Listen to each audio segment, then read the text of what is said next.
আমরা আজকে প্র্যাকটিসে চলে যাব সরাসরি। আমরা গত ক্লাস তো করেছি তাই না? যদি না করে থাকি তাহলে আমরা গত ক্লাসটা আগে করব, আজকে এই ক্লাসটা শেষ করেই গত ক্লাসটা করব, দেন আমরা তাহলে বুঝতে পারবো এগুলো, ঠিক আছে, যে এগুলো কোথা থেকে কি এসেছে। প্রথমে দেখো বলছে ঢাকা বোর্ড 2024 এর যে কোশ্চেন সেটা আমরা একটু সলভ করব। এখানে দেখো বলছে ধনির কন্যা তার অপছন্দ, এটাকে করতে বলেছে নেতিবাচক। নেতিবাচক বলতে নেগেটিভ করতে হবে। এখন আমি নেগেটিভ করব, এটা আমি তো রূপান্তর করব, কিন্তু আমার এটা মাথায় রাখতে হবে অবশ্যই বাক্য রূপান্তর করব, কিন্তু অর্থ চেঞ্জ করে ফেলা যাবে না। ধনির কন্যা তার অপছন্দ, এটাকে আমি নেতিবাচক করতে বলেছে বলে আমি তো এটা করতে পারি না যে ধনির কন্যা তার অপছন্দ নয়। নয় দিলে নেগেটিভ হয়ে যাবে, তাহলে আমি তো বলতেই পারি যে ধনির কন্যা তার অপছন্দ নয়। এবার দেখো তো ধনির কন্যা তার অপছন্দ একদিকে, আরেকদিকে আছে ধনির কন্যা তার অপছন্দ নয়, এই দুইটার অর্থ কি এক থাকলো? অর্থ তো সম্পূর্ণ বিপরীত হয়ে গেল। তাহলে কি মাথায় রাখতে হবে আমাদের? যে মাথায় রাখতে হবে যে অর্থ কখনোই চেঞ্জ করা যাবে না, অর্থ ঠিক রেখে আমাদের রূপান্তরটা করতে হবে। এখন আমার নেগেটিভ আনতে হলে কি একটা না বোধক, আমি আগের ক্লাসটা তো পাইনি, এই ক্লাসটাই শেষ হলেই পরে ওই ক্লাসটা করে নিব, অবশ্যই করে নিবে, কারণ রুলস গুলো কিভাবে করতে হয়, কোনটা কোন বাক্য চেনার উপায়, এগুলো সব তো প্রথম ক্লাসে চলে গিয়েছে। আজকে তো আমি একদম ডিরেক্ট প্র্যাকটিসে চলে যাব। তবে তুমি এই ক্লাসটাও করে এই ক্লাস প্র্যাকটিস করতে করতে বুঝে যাবে আসলে, কিন্তু এই ক্লাস শেষ করেই তুমি প্রথম ক্লাসটা করে নিবা, ঠিক আছে? দেখো কি বলছে তাহলে, আমি যেটা বলছিলাম যে ধনির কন্যা তার অপছন্দ নেই, এটাকে আমি নেতিবাচক করব অর্থ ঠিক রেখে। নেতিবাচক মানে হচ্ছে না বোধক, ঠিক আছে? নেতিবাচক মানে হচ্ছে না বোধক, অর্থাৎ নেগেটিভ একটা ওয়ার্ড আসবে। এই যে দেখো নয়, নয় আমাকে আনতেই হবে, ঠিক আছে? তাহলে এটা নেগেটিভ হবে। তো আমি এইভাবে লিখতে পারি যে ধনির কন্যা তার পছন্দ নয়। এখন পছন্দ নয় মানেই তো হচ্ছে অপছন্দ, তাই না? তাহলে অর্থ ঠিক রাখলো। তাহলে ধনির কন্যা তার অপছন্দ, এটা আমি নেতিবাচক করতে পারি কিভাবে? যে ধনির কন্যা তার পছন্দ নয়, ঠিক আছে? বুঝতে পারলাম আমরা?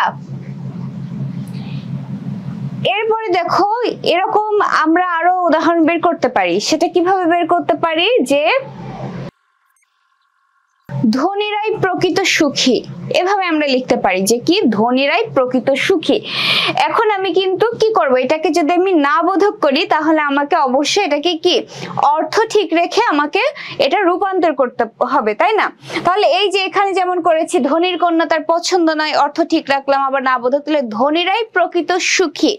তাহলে এটাকে যদি আমরা না বোধক করতে চাই তাহলে আমরা এইভাবে লিখতে পারি যে ধনীরাই প্রকৃত অসুখী নয়, ঠিক আছে? ধনীরাই প্রকৃত অসুখী নয়। এখন অসুখী নয় মানেই তো হচ্ছে যে সুখী, তাই না? ব্যাপারটা তো তাহলে একই হয়ে গেল, অর্থ তো ঠিক থেকে গেল। তাহলে বোঝা গেল যে আসলে রূপান্তর করতে হবে, কিন্তু অর্থ পরিবর্তন করা যাবে না। এখানে দেখো বলছে সত্যি সেলুকাস এদেশ বড় বিচিত্র, এটাকে করতে বলেছে বিস্ময়বোধক বা এক্সক্লামেটরি সেন্টেন্স, যেটা ইংলিশে আমরা বলে থাকি যে সত্যি সেলুকাস এদেশ বড় বিচিত্র।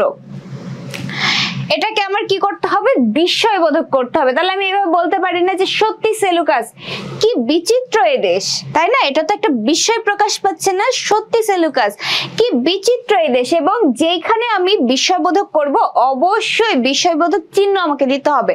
তুমি সবটা ঠিক করলে যে সত্যি সেলুকাস কি বিচিত্র এদেশ লিখে শেষে তুমি দাড়ি দিয়ে দিলে, তাহলে কি হবে?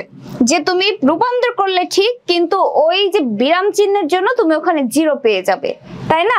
এটা তো কখনোই আমাদের কাম্য নয়। তাই আমাদের সবটা খুব ভালোভাবে লক্ষ্য রাখতে হবে। তাহলে কি সত্যি সেলুকাস এদেশ বড় বিচিত্র, কি হতে পারে? সত্যি সেলুকাস কি বিচিত্র এদেশ।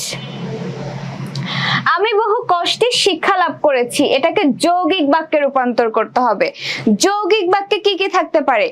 এবং থাকতে পারে, তারপরে হচ্ছে এবং থাকতে পারে, কিন্তু থাকতে পারে। অর্থাৎ কি বলেছিলাম যে একটি মাত্র কানেক্টর দ্বারা যেখানে বিভক্ত করা যাবে, ঠিক আছে? দেখো সরল বাক্যে অলওয়েজ, যেহেতু তামান্না আমাদের প্রিভিয়াস ক্লাসটি করেনি, তামান্নার জন্য আমি বলছি, আর যারা তোমরা আছো তোমাদের সবার জন্য আমি বলছি, সরল জটিল যৌগিক গঠন রীতির দিক থেকে বাক্য হচ্ছে এই তিন প্রকার। কি কি? সরল, জটিল, যৌগিক। এখন আমি একটু খালি পেজে আসি, ঠিক আছে? এখানে আসলাম। সরল, তারপরে হচ্ছে জটিল, আরেকটা হচ্ছে যৌগিক। ঠিক আছে? গঠন রীতির দিক থেকে বাক্য হচ্ছে এই তিন প্রকার। কি কি? সরল, জটিল, যৌগিক। সরল বাক্যকে কিন্তু মিশ্র বাক্য বলা হয় যদি জটিল না বলে, ঠিক আছে, জটিল না বলে যদি দেয় যে মিশ্র বাক্যে রূপান্তর করো, সেক্ষেত্রে আবার ঘাবড়ে যেও না, যা মিশ্র তাই জটিল। ঠিক আছে? সরল বাক্য অলওয়েজ কি হয় জানো? সরল বাক্য অলওয়েজ একটা বাক্য হবে। ঠিক আছে? এর মধ্যে কোনো ধরনের কানেক্টর আসবে না, কোনো ধরনের সংযোজক বা বিয়োজক চিহ্ন আসবে না। সংযোজক বিয়োজকটা কি আমরা বলি না, আমি যাব কিন্তু একটু পরে। এই যে দেখো, আমি যাব আবার একটু পরে যাব, এই দুইটাকে কি করছে? কিন্তু দ্বারা সংযুক্ত করছে, তাই না? আমি যাব কিন্তু একটু পরে যাব, ঠিক আছে না? তাহলে দুইটা বাক্য কি? কিন্তু দ্বারা যুক্ত হলো। এইগুলো হচ্ছে কানেক্টর। কি? কিন্তু, তবে, যখন তখন, যা তা, যে সে, যেমন তেমন। আমরা বলি না যেমন কর্ম তেমন ফল, ঠিক আছে? যেমন কর্ম তেমন ফল। এই যে যেমন তেমন, তারপরে যেখানে যাবে সেখানে নিও, এরকম যেমন তেমন, যেখানে সেখানে, এই ধরনের দুইটা কানেক্টর যদি একটার কাজ করে, ঠিক আছে, একটার কাজ করে দুইটা কানেক্টর, সেগুলো কি কি? যা তা, যে সে, যেখানে সেখানে, যেমন তেমন, যথা তথা। এই যে দুইটা এরকম যদি কানেক্টর দ্বারা যুক্ত করি, সেটা হবে হচ্ছে জটিল। জটিল বাক্যে কি হবে? দুইটা বাক্য থাকবে, ঠিক আছে? দুইটা বাক্যকে এমন ডাবল কানেক্টর দ্বারা যুক্ত থাকবে। সেগুলো কেমন? যে সে, যা তা, যেখানে সেখানে, যথা তথা, ঠিক আছে? আর যৌগিক বাক্যে কি হবে জানো? যৌগিক বাক্য অলওয়েজ একটা কানেক্টর দ্বারা যুক্ত হবে, ঠিক আছে? সেটা কেমন? সেটা হচ্ছে কিন্তু, এবং। তুমি ভালো কাজ করো এবং সফলতা পাবে, তুমি ভালো কাজ করো এবং সফলতা পাবে। এই যে এবং, একটা মাত্র কানেক্টর যুক্ত হয়েছে, ঠিক আছে? দেখো, যে সে আর এবং এর মধ্যে তুমি কি পার্থক্য বুঝতে পারছো? তামান্না বুঝতে পারছো কিনা আমাকে একটু জানাও। ইশতাক আমাদের সাথে ক্লাস করছে। আচ্ছা তামান্না, তুমি তো প্রিভিয়াস ক্লাসটি করোনি এবং আজকে নতুন, তুমি বুঝতে পারছো কিনা ব্যাপারগুলো আমাকে একটু কমেন্ট করে জানাবে। যে মিশ্র বা জটিল বাক্যে কেমন হয়? যে সে, যা তা, যেখানে সেখানে, এই টাইপের কানেক্টর, মানে এরকম ডাবল ডাবল কানেক্টর যুক্ত হয়। আর যৌগিক বাক্যে কি হবে জানো? দুইটা বাক্য একটা কানেক্টর দ্বারা যুক্ত হবে। সেটা কেমন? কিন্তু, এবং, তাহলে, না হয়, ঠিক আছে? এরকম একটা কানেক্টর দ্বারা যুক্ত হবে। এই হচ্ছে যে হবে কোথায়? যৌগিক বাক্যে। আমাকে একটু জানাও তামান্না, তুমি বুঝতে পারছো কিনা? বাকিরা যারা আমরা ক্লাস করছি বুঝতে পারছি কিনা আমরা বিষয়টা?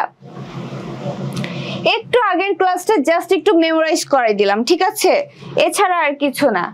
বুঝতে পারছো কিনা আমাকে কমেন্ট করে জানাও। ক্লাসে রেসপন্স করতে হবে, ঠিক আছে ভাইয়া আপুরা? আমরা ছিলাম হচ্ছে এই যে যৌগিক বাক্যে ছিলাম। বুঝতে পারছো কিনা একটু কমেন্ট করে জানাতে হবে, না হলে তো আমি বুঝতে পারবো না যে আমি কি তোমাকে বুঝিয়ে পরেরটাই যাব নাকি, আমি তো বুঝতে পারবো না, তাই না? একটু কমেন্ট করে জানাতে হবে। আচ্ছা দেখো, যদি তোমরা সবাই বুঝে থাকো তাহলে এগুলো কেমন হবে? আমি বহু কষ্টে শিক্ষা লাভ করেছি। যৌগিক বাক্য, আমি বলেছি যৌগিক বাক্যে একটা কানেক্টর দ্বারা যুক্ত হবে, ঠিক আছে? যৌগিক বাক্যে একটা কানেক্টর দ্বারা যুক্ত হবে, যেমন কি এবং, কিন্তু, তাহলে, এই টাইপের। তাইলে আমি বহু কষ্টে শিক্ষা লাভ করেছেন মানে কি? আমি কষ্ট করেছি তারপরে শিক্ষা লাভ করেছি, ব্যাপারটা এমন না? এই তো দুইটা বাক্য, আমি বহু কষ্ট করেছি, শিক্ষা লাভ করেছি, এই দুইটা বাক্যকে আমি এখন যুক্ত করব। সেটা কি?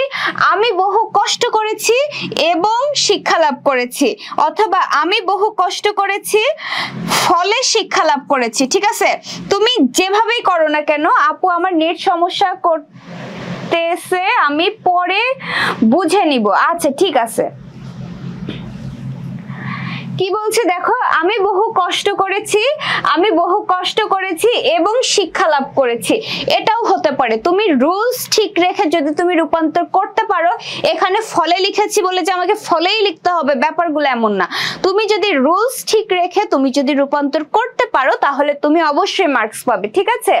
তুমি মেইন কথা হচ্ছে তোমার নিজেকে বুঝতে হবে আগে। তুমি যদি বুঝতে পারো তাহলে তুমি রূপান্তর করতে পারবে, এবং বুঝে রুলস ঠিক রেখে তুমি রূপান্তর করলেই তুমি মার্কস পাবে। এর মানে এই না যে আমি এখানে যেই কথাটা বলবো সেই কথাটাই তোমাকে গিয়ে লিখে আসতে হবে। যেমন দেখো এইখানে তো লেখা আছে আমি বহু কষ্ট করেছি ফলে শিক্ষা লাভ করেছি, কিন্তু আমি বলতেছি কি আমি বহু কষ্ট করেছি এবং শিক্ষা লাভ করেছি। তাহলে কি হলো না? বোঝা গেল। যৌগিক বুঝতে পেরেছো কিনা? হোসনে আর এনিফা লেট হয়ে গেল আপু। হ্যাঁ অনেকটা লেট হয়ে গেল, অনেকটা লেট হলো না? 15 মিনিট লেট হয়ে গেল। আচ্ছা কোনো অসুবিধা নেই। বুঝতে পেরেছো কিনা? সাকিব, মির, ফারহান, ইশরাক, তোমরা বাকিরাও একটু কমেন্ট করে জানাও। আমি বহু কষ্ট করেছি এবং শিক্ষা লাভ করেছি, একদম ঠিক। তাহলে তোমরা বুঝতে পেরেছো না? এরপরে দেখো, কেউ কিছু বলে না, কেউ কিছু বলে না, এটাকে অস্তিবাচক করতে হবে। অস্তিবাচক মানে কি জানো? অস্তিবাচক মানে হচ্ছে হ্যাঁ বোধক, আর নাস্তিবাচক মানে হচ্ছে না বোধক, ঠিক আছে? তাহলে অস্তিবাচক মানে হ্যাঁ বোধক একটা বাক্যে আমাকে রূপান্তর করতে হবে। কেউ কিছু বলে না, হ্যাঁ বোধক বাক্যে আমাকে রূপান্তর করতে হবে, ঠিক আছে? রৌনক যেন দনামিকা বলে বুঝি নাই। কি বুঝো নাই? কোনটা বুঝো নাই? কেউ কিছু বলে না, এটাকে আমার হ্যাঁ বোধকে রূপান্তর করতে হবে, কিন্তু অর্থ ঠিক রেখে। কেউ কিছু বলে না তার মানে কি সবাই চুপচাপ, চুপচাপ বলেই তো কেউ কিছু বলছে না। তাহলে আমি লিখতে পারি না কেউ কিছু বলে না সবাই চুপচাপ। তাহলে কি এটা হ্যাঁ বোধক হয়ে গেল না? অস্তিবাচক হয়ে গেল না? যে সবাই চুপচাপ। এখানে বলছে দেখো এখনো আশা ছাড়ি নাই কিন্তু মাতুলকে ছাড়িয়েছি, এটাকে সরল বাক্যে রূপান্তর করতে হবে। সরল বাক্য মানে কি একটা বাক্যে রূপান্তর করতে হবে যেখানে কোনো ধরনের সংযোজক বা বিয়োজক চিহ্ন থাকবে না, সংযোজক বা বিয়োজক শব্দ থাকবে না, অর্থাৎ কোনো কানেক্টর থাকবে না, সেটাই তো সরল বাক্য। সরল বাক্য কি? যেখানে কোনো সংযোজক বা বিয়োজক বোধক কোনো শব্দ থাকবে না, কোনো ধরনের কানেক্টর থাকবে না। তার আগে তোমরা একটু বলো তো, এখনো আশা ছাড়ি নাই কিন্তু মাতুলকে ছাড়িয়েছি, এটা কোন বাক্য? কোন বাক্যে আছে এটা একটু কমেন্ট করে জানাও। কোন বাক্যে আছে এখনো আশা ছাড়ি নাই কিন্তু মাতুলকে ছাড়িয়েছে? এটা কোন বাক্য? রৌনক যেন তনামিকা বলছে যৌগিক বাক্য। আচ্ছা বাকিরাও একটু কমেন্ট করে জানাও যে এটা আসলে কোন বাক্যে রয়েছে, তারপর আমি রূপান্তর করবো। আগে তো আমাকে বুঝতে হবে যে এটা কোন বাক্যে রয়েছে, আমি বাক্য চিনি কিনা সেটা তো আমাকে আগে জানতে হবে, তাই না?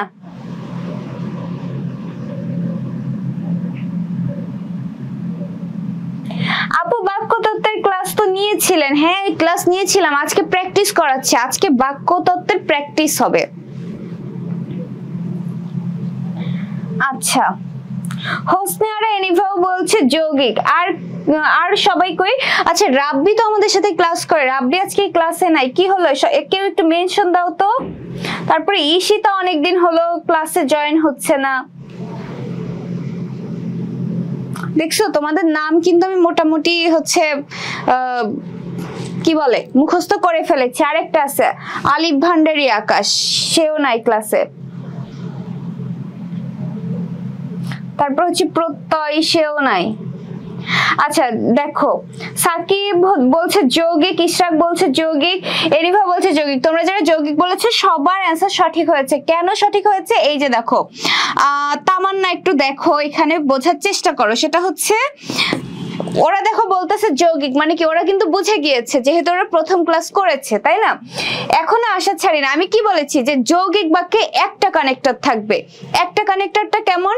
যে ফলে, কিন্তু, এবং, না হলে, এই টাইপের, অর্থাৎ একটা কানেক্টর থাকবে। এখানে দেখো কিন্তু একটা কানেক্টর রয়েছে।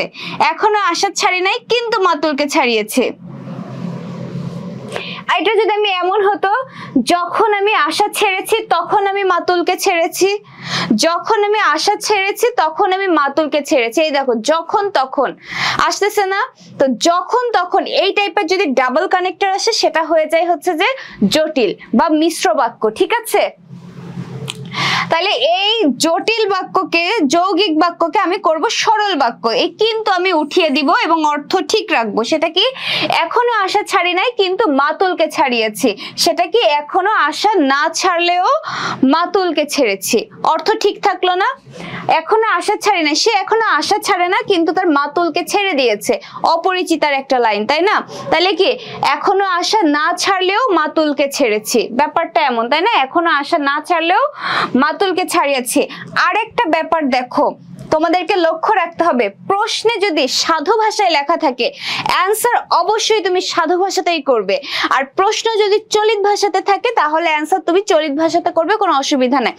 কিন্তু প্রশ্ন দিলে তোমার সাধু ভাষাতে, অ্যান্সার করলে তুমি চলিত বৃত্তিতে, সেটা কিন্তু তোমাকে কেটে দিবে, ওখানে কিন্তু তুমি কোনো মার্কস পাবা না। সো এইটা কিন্তু একদম কেয়ারফুলি তোমরা সবাই লক্ষ্য রাখবা, খুব ভালোভাবে লক্ষ্য রাখবা। এটা দেখো ছাড়িয়ে আছি মানে এটা সাধু বাক্যে লেখা রয়েছে, সাধু রীতি এটা, তাহলে তোমার অ্যান্সার করতে হবে সাধু রীতিতে। দেখো বলতে বলতে কিন্তু রাব্বি আমাদের সাথে জয়েন হয়ে গিয়েছে। এরপরে দেখো কি করলাম আমরা, এর মাধ্যমে কোনটা শেষ করলাম? ঢাকা বোর্ড না, ঢাকা বোর্ড শেষ করে নাই। তিনি অত্যন্ত দরিদ্র কিন্তু তার অন্তঃকরণ অতিশয় উচ্চ, এটাকে করতে হবে জটিল, ঠিক আছে? এটাকে করতে হবে জটিল বাক্য। তিনি অত্যন্ত দরিদ্র কিন্তু তার অন্তঃকরণ অতিশয় উচ্চ। এই যে বাক্যে কি বলতেছে আমি অর্থ বুঝতেছি না, তোমরাও অনেক সময় হয়তো অর্থ নাও বুঝতে পারো, তো অর্থ তো আমার বোঝার দরকার নাই, ঠিক আছে? তুমি ওই যে রুলস অনুযায়ী রুলস ঠিক রেখে তুমি পড়ে দিবা। কি বলছে এখানে? তিনি অত্যন্ত দরিদ্র, যদিও তিনি দরিদ্র তবুও, এরকম একটা আসতেছে না? কয়েকটা যদি তুমি মাথায় রাখো না, এগুলা কিন্তু এই বাক্য তত্ত্ব প্র্যাকটিস করলেই হয়ে যায়। তুমি রুলস না জানলেও বাক্য তত্ত্ব প্র্যাকটিস করলেই হয়ে যায়। তুমি শুধু বাক্য চিনতে হয় কোনটা কোন বাক্য, এটা চিনতে পারলে রুলস না জানলেও প্র্যাকটিস করতে করতে এটা তোমরা পেরে যাবা, ঠিক আছে? তোমরা বুঝতে পারছো তো? তোমরা এগুলো নিজেরা পারছো তো? অ্যান্সার তো আমি বলে দিচ্ছি বা অ্যান্সার লেখা আছে, কিন্তু তোমরা বুঝতে পারছো কিনা সেটা আমাকে জানাও। কিন্তু কি বলছে দেখো, তিনি অত্যন্ত দরিদ্র কিন্তু তার অন্তঃকরণ অতিশয় উচ্চ, যদিও তিনি দরিদ্র তবুও তার অন্তঃকরণ অতিশয় উচ্চ। জটিল করতে বলেছে না, জটিল বা মিশ্র। এই দেখো যদিও তবুও দুইটা কানেক্টর এসেছে জটিল বলে। এমন করা ঠিক হয়নি, প্রশ্নবোধক চিহ্ন। এমন করা ঠিক হয়নি, প্রশ্নবোধক চিহ্ন, ঠিক আছে?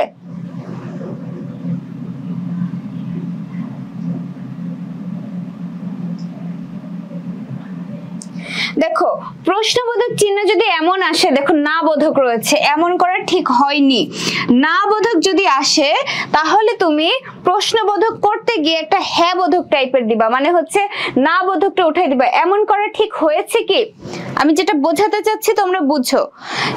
এখানে প্রশ্নে যেহেতু বলেছে এমন করা ঠিক হয়নি, তাই প্রশ্নবোধকে এসেছে এমন করা ঠিক হয়েছে কি। যদি এমন হতো, প্রশ্নটা যদি এমন থাকতো এমন করা ঠিক হয়েছে, এমন করা ঠিক হয়েছে, এমন করা ঠিক হয়েছে, এটাকেও যদি বলতো প্রশ্নবোধক করতে, তাও তখন আমি কি করতাম? হয়নি যদি বলাতে যদি নিটা উঠাই দিবা, নেগেটিভ উঠাই দিবা, তাইলে কি হ্যাঁ বোধক থাকলে সেই ক্ষেত্রে তোমার নেগেটিভ আনতে হবে। সেটা কি এমন করা ঠিক হয়নি কি, এমন করা ঠিক হয়নি কি, এমন করা ঠিক হয়নি কি। বুঝতে পারছো ব্যাপারটা কি? দেখো নেগেটিভ যদি হয় এমন করা ঠিক হয়নি কি, না বোধক যদি বলি না তাহলে এটার অ্যান্সার অলওয়েজ পজিটিভ আসে। এমন করে ঠিক হয়নি কি, তাহলে এটার অ্যান্সার আসে হ্যাঁ এমন করে ঠিক হয়েছে। আর যদি আমরা এমন বলি এমন করে ঠিক হয়েছে কি, তাহলে এটার অ্যান্সার আসে যে না এমন করা ঠিক হয়নি, ঠিক আছে? বুঝতে পারছো আমি যে বিষয়টা বোঝাতে চেয়েছি তোমাদেরকে, তোমরা বুঝতে পারছো কিনা? প্রশ্নবোধকের এই ব্যাপারটা বুঝতে পেরেছো কিনা একটু কমেন্ট করে জানাও যারা ক্লাস করছো।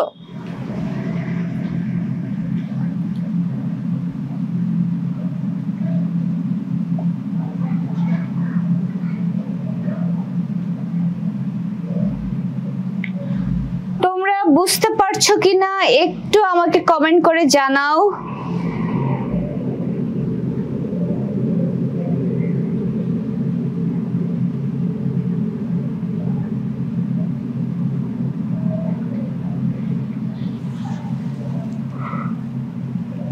প্র্যাকটিস ক্লাসে তো অলওয়েজ তোমাদের উপস্থিতি অনেক ভালো থাকে, মানে যা লাইভ ক্লাস তো সবাই করে না, রেকর্ড ক্লাসে ম্যাক্সিমাম করো তোমরা। তারপরেও হচ্ছে প্র্যাকটিস ক্লাসে মোটামুটি তোমাদের উপস্থিতি থাকে। আজকে প্র্যাকটিস ক্লাসে তোমাদের উপস্থিতি ভালো না কেন? হোসনিয়া রানিফা বলছে জি আপু, সাকিব মির বলছে ক্লিয়ার। আমি তোমাদের কাছ থেকে কেন অ্যান্সার চাই জানো? যে আমি বুঝাই গেলাম তোমরা বুঝতে পারলা না, আবার আমি একটা না বুঝাই চলে গেলাম তোমরা আমাকে জানালা না, তাহলে আমি পরেরটাই চলে গেলাম, তাহলে কোনো লাভ হলো? লাভ তো হলো না, তাই না? আচ্ছা ঠিক আছে, দেখো এমন করে ঠিক হয়নি, তাহলে প্রশ্নবোধকে আসবে। এমন করে ঠিক হয়েছে কি? প্রশ্নবোধকে কি করবা? অবশ্যই কোশ্চেন মার্কটা দিতে যেন কখনো না ভুল হয়, ঠিক আছে? ভুল হলে কিন্তু সর্বনাশ, ভুল হলে মার্কস একদম চলে যাবে। নারী ও শিশু নির্যাতনের বিরুদ্ধে প্রতিবাদ জানানো উচিত। অনুজ্ঞাবাচক, অনুজ্ঞাবাচক কোনগুলো? অনুজ্ঞা বা বিবৃতিমূলক, ঠিক আছে? অর্থাৎ একটা বিবৃতি বা একটা ব্যাখ্যা বোঝাবে এমন একটা, তাই না? আমরা তো গত ক্লাসে বুঝেছি এগুলো। তাহলে নারী ও শিশু নির্যাতনের বিরুদ্ধে প্রতিবাদ জানানো উচিত, এটার একটা বিবৃতিমূলক কি হতে পারে? অনুজ্ঞা সূচক বা বিবৃতিমূলক কি হতে পারে? নারী ও শিশু নির্যাতনের বিরুদ্ধে প্রতিবাদ জানান বা জানাও। অনুজ্ঞা সূচকের মধ্যে কি ছিল? আদেশ, উপদেশ, নিষেধ, অনুরোধ, এগুলো ছিল না? আদেশ, উপদেশ, অনুরোধ, এই তিনটাই মনে হয় ছিল। এই তিনটা থাকলে সেটা হয় অনুজ্ঞা সূচক। তাহলে নারী ও শিশু নির্যাতনের বিরুদ্ধে প্রতিবাদ জানান, এটা হতে পারে কি? উপদেশ, যে নারী ও শিশু নির্যাতনের বিরুদ্ধে আমাদের প্রতিবাদ জানানো উচিত, এটা হচ্ছে উপদেশ হতে পারে। আবার দেখো এখানে বলছে অনুজ্ঞা সূচক, আদেশ, আদেশ, উপদেশ, অনুরোধ, এগুলো কেমন হতে পারে অনুজ্ঞা সূচক? যে নারী ও শিশু নির্যাতনের বিরুদ্ধে প্রতিবাদ জানাও বা জানান, ঠিক আছে? এটা কি আদেশ হয়ে গেল না? তোমাদের জন্য একটা সুখবর আছে, কিন্তু তোমাদের আইসিটি ক্লাস শুরু হতে যাচ্ছে খুব দ্রুত ইনশাআল্লাহ। 26 ব্যাচ মনে হয় প্রপারলি পাবে, তোমরা নাও পেতে পারো। তাহলে কি? নারী ও শিশু নির্যাতনের বিরুদ্ধে প্রতিবাদ জানানো উচিত। অনুজ্ঞা সূচক কি হবে? নারী ও শিশু নির্যাতনের বিরুদ্ধে প্রতিবাদ জানাও বা জানান।